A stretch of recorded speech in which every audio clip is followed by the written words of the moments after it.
Bienvenue dans le podcast Trends Bourse, avec un regard sur l'actualité économique et vos investissements par Gaël Poncelet, journaliste chez Canal Z, et Guy Legrand, journaliste chez Trends Tendance. Ce podcast vous est présenté avec le précieux soutien de KeyTrade Bank, le leader incontesté du marché du trading en ligne en Belgique.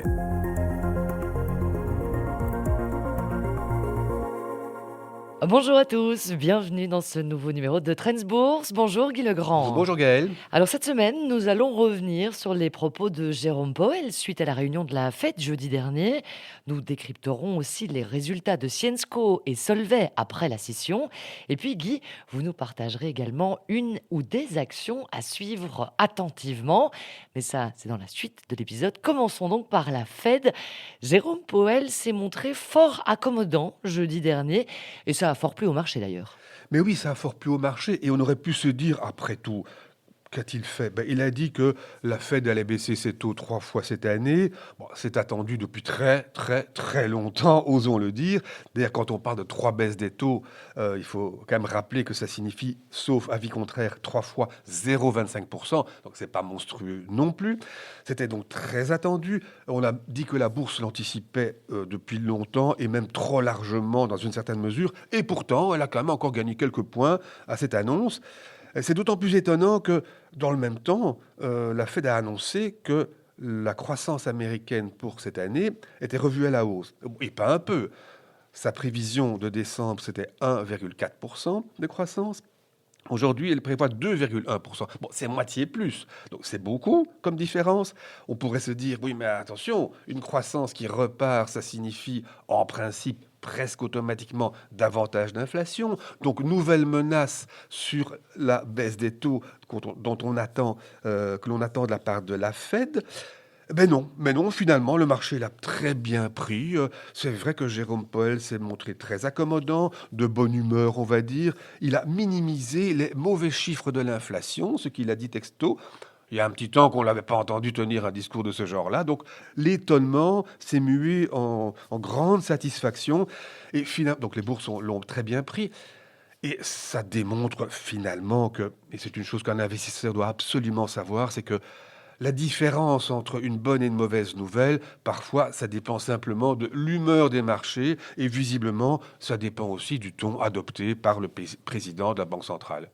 Un ton qui a permis de faire avaler la pilule, finalement, discrètement au marché. Retour chez nous pour évoquer les résultats de Solvay et Syensqo. C'était des résultats évidemment qui étaient attendus après la scission. Je me souviens, au tout début, juste avant, Guy, vous nous disiez à quel point vous croyiez-vous en cette scission et surtout en Solvay. Alors du coup, au vu des résultats, ça donne quoi ? Mais les résultats ne sont pas brillants et on s'y attendait, mais Solvay a d'autres qualités, j'y viendrai. Pas terrible. L'exercice 2023, pas terrible. Petite précision, un petit rappel quand même. Si besoin en était, la nouvelle Solvay, ce sont les activités classiques de l'ancienne qui sont minoritaires. En bourse, cette entreprise vaut 2,8 milliards seulement, alors que Syensqo, les autres activités, pèsent quand même 9 milliards. Donc c'est une petite partie de l'ancienne ensemble.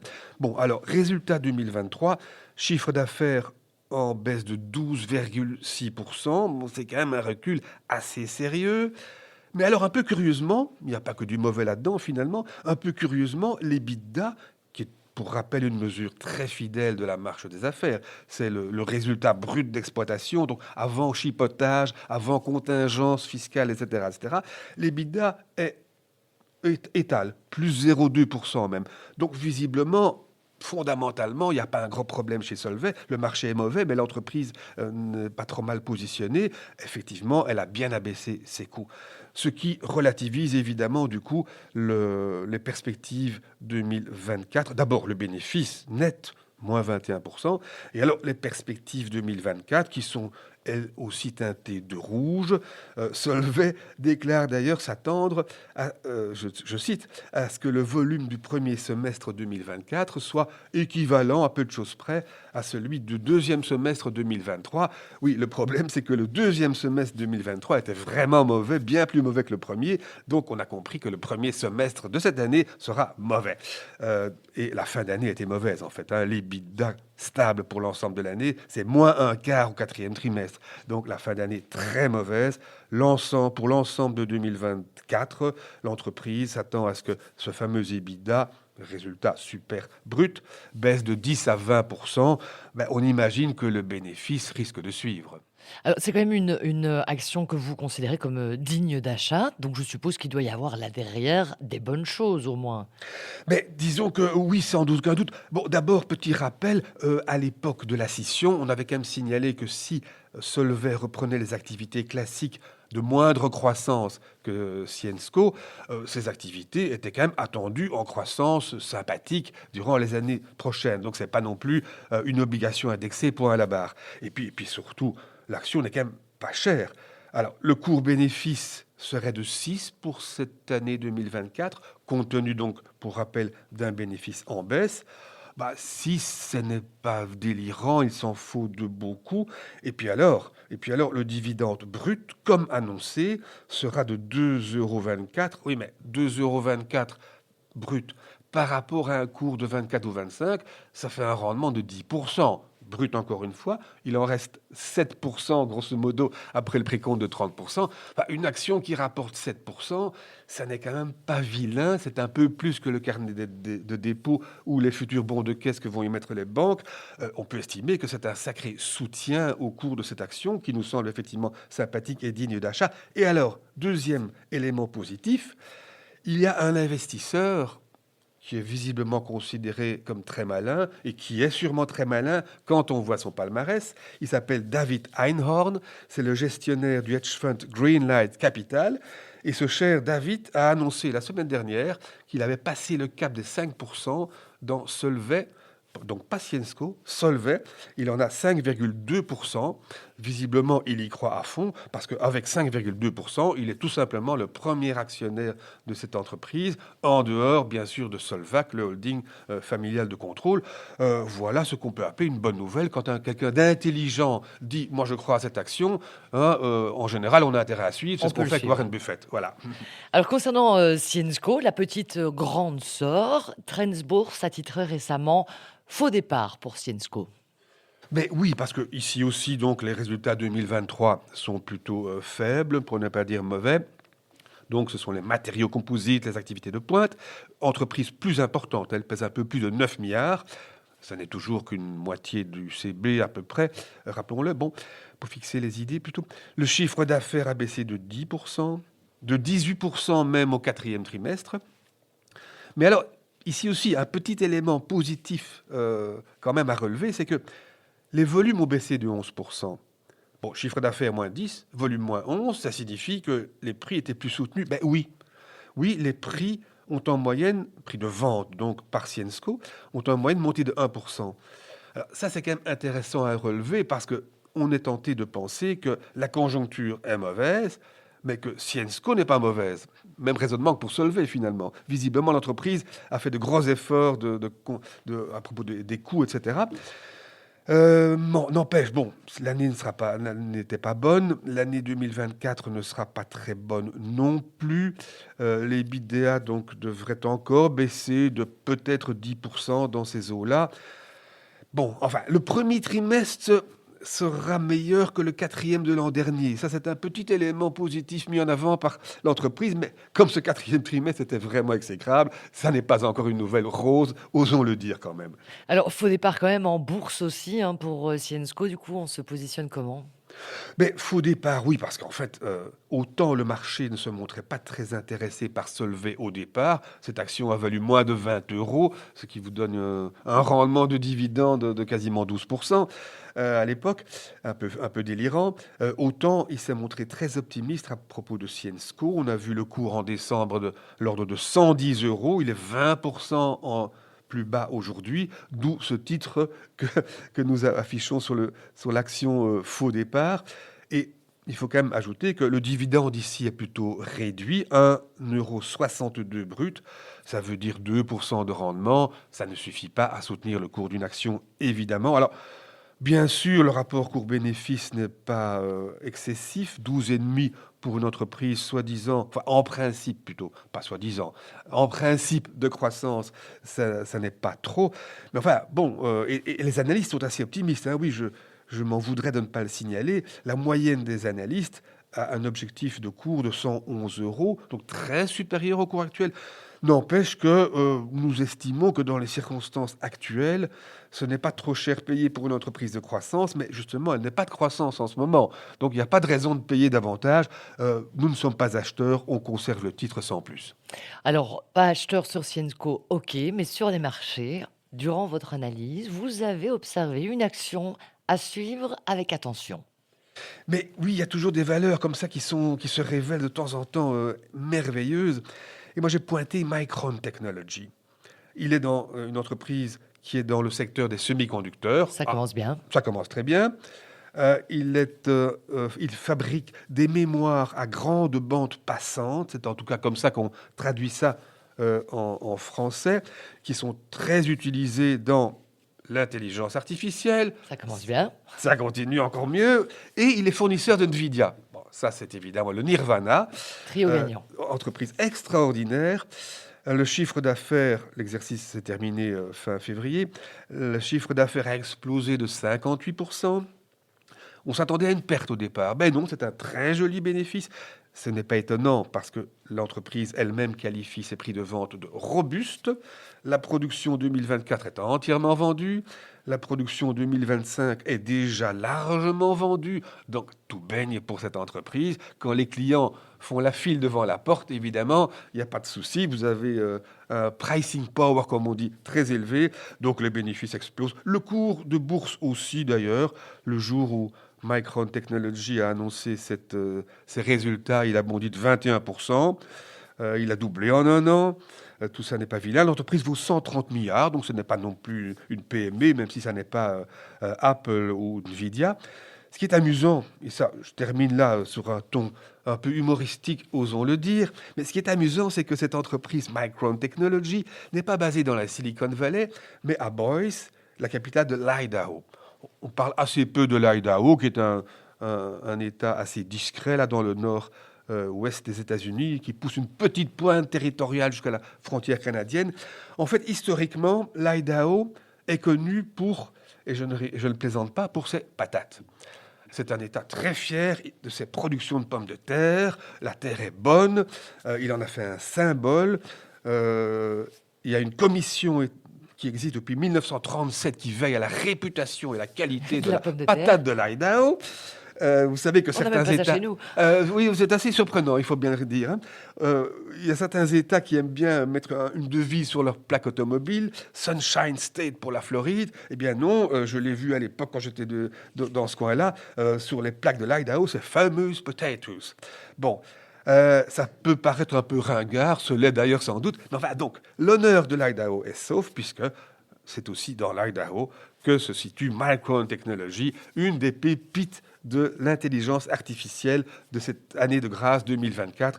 Donc, merveilleux, tout baigne pour l'Idaho. Je me demande quand même, vous expliquez qu'elle a explosé après la publication des résultats. Et du coup, c'est une pépite, certes, mais est-ce qu'il est encore temps d'y aller? Mais c'est assez discuté, évidemment, vu que les cours de tout ce qui touche à l'intelligence artificielle ont explosé.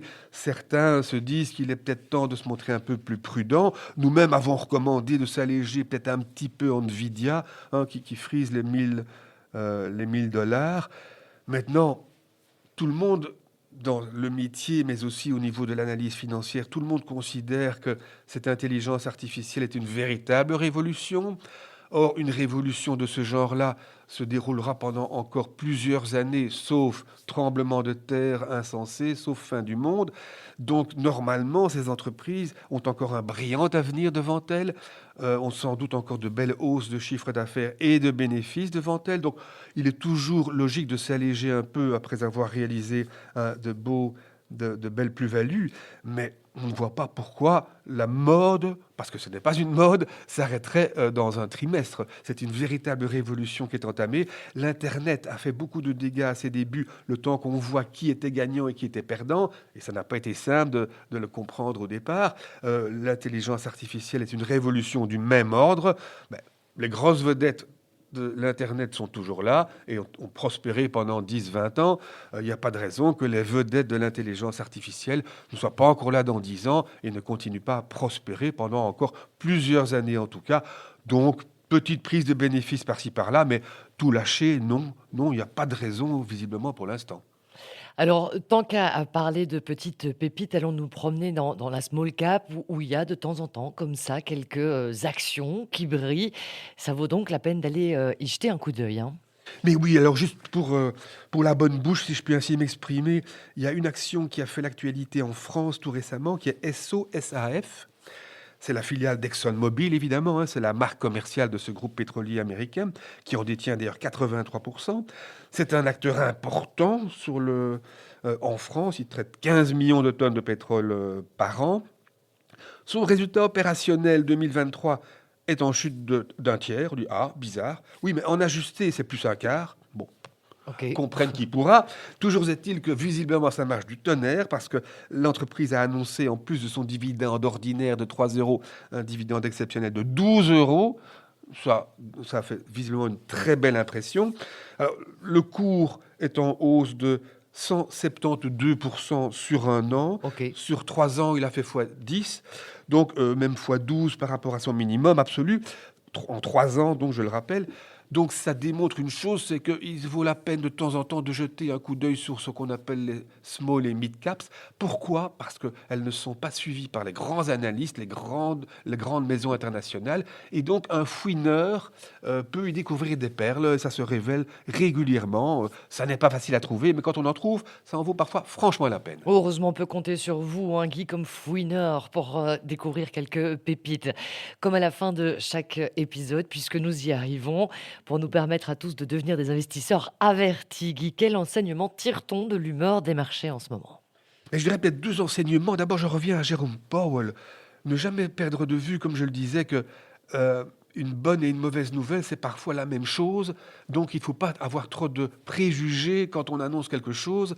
Ça dépend donc de la réaction de certains, du ton sur lequel Jérôme Powell parle ou de la manière dont une entreprise présente ses résultats. Il faut toujours regarder, lire un peu entre les lignes, finalement, d'une certaine façon. Et par ailleurs, je dirais, pour revenir aussi brièvement sur l'intelligence artificielle, ce n'est pas parce qu'une valeur a monté qu'elle est à son sommet définitif. Une étude toute récente d'ailleurs d'une grande maison de gestion signale que quand la bourse atteint un record, en général, elle continue à monter pendant un certain temps et elle ne perd pas de terrain immédiatement. Loin de là, les records peuvent très bien se succéder pendant très longtemps. Donc, il faut être prudent, un peu de prise de bénéfice, comme je le disais. Mais enfin, il ne faut pas bazarder ces actions sous prétexte qu'elles ont atteint un record, loin de là. Merci beaucoup, Guy. Merci à tous pour votre écoute et votre fidélité. On vous retrouve dans 15 jours avec plein de nouvelles observations et conseils. À dans 15 jours, Guy. Avec plaisir. Et belle journée à tous. Nous écoutons maintenant l'intervention d'un expert en investissement de Key Bank avec son analyse d'un aspect de la situation économique actuelle.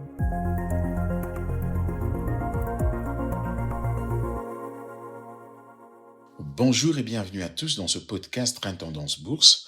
Dans ce podcast, nous avons déjà à plusieurs reprises eu à mentionner qu'il serait peut-être intéressant, dans un avenir proche et un peu plus lointain, de moins se focaliser sur les valeurs technologiques qui se sont extrêmement bien comportées ces dernières années. La valorisation des valeurs technologiques est particulièrement onéreuse à l'heure actuelle, ce qui réduit évidemment les rendements escomptés à l'avenir. D'autre part, aujourd'hui, presque personne ne parle ou ne recommande d'investir dans les matières premières, les actions pétrolières, les sociétés minières qui se sont un peu délaissées parce que tout le monde aujourd'hui veut naturellement participer à la bonne ambiance qui règne dans les secteurs de la technologie. Nous l'avons également à plusieurs reprises dit dans ce podcast, il ne faut surtout pas perdre de vue ces matières premières, d'autant plus que nous constatons cette année une reprise du prix du pétrole et de l'indice CRB, qui est un indicateur général du marché mondial des matières premières. Cela apporte bien sûr des opportunités d'investissement. Les marchés émergents, les pays émergents constituent un autre univers d'investissement qui est naturellement étroitement lié, qui présente une très forte corrélation avec l'évolution des prix des matières premières.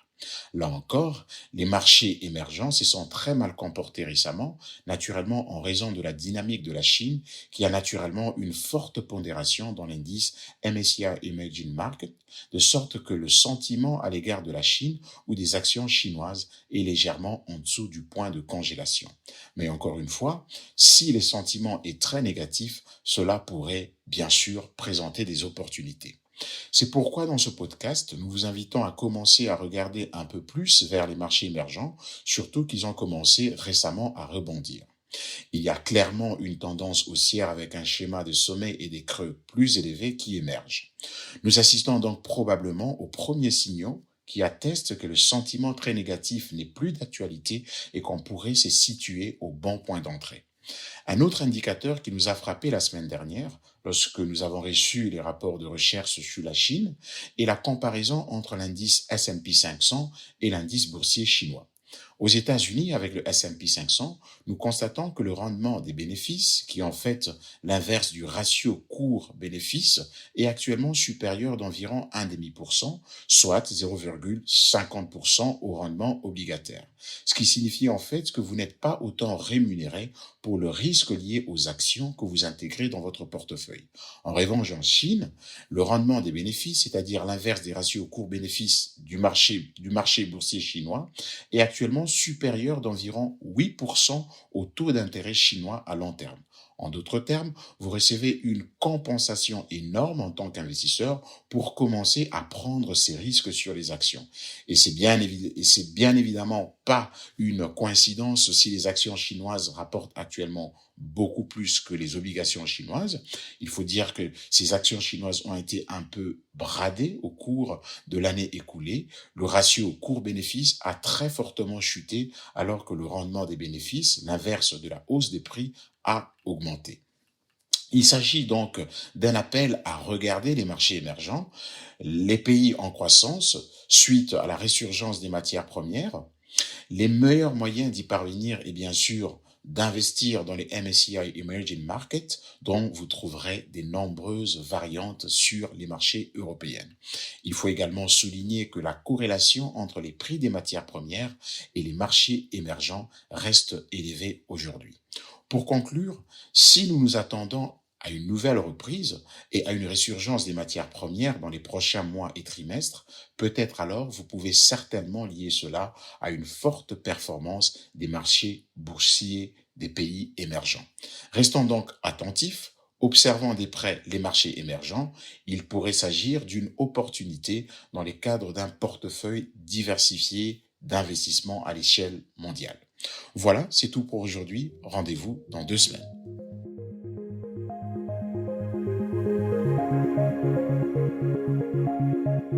Voilà pour cet épisode du podcast Trends Bourse. Vous pouvez lire plus d'astuces, de conseils et d'analyses pour vos investissements chaque semaine dans Trends Tendance. Ce podcast vous est présenté avec le précieux soutien de KeyTrade Bank, le leader incontesté du marché du trading en ligne en Belgique.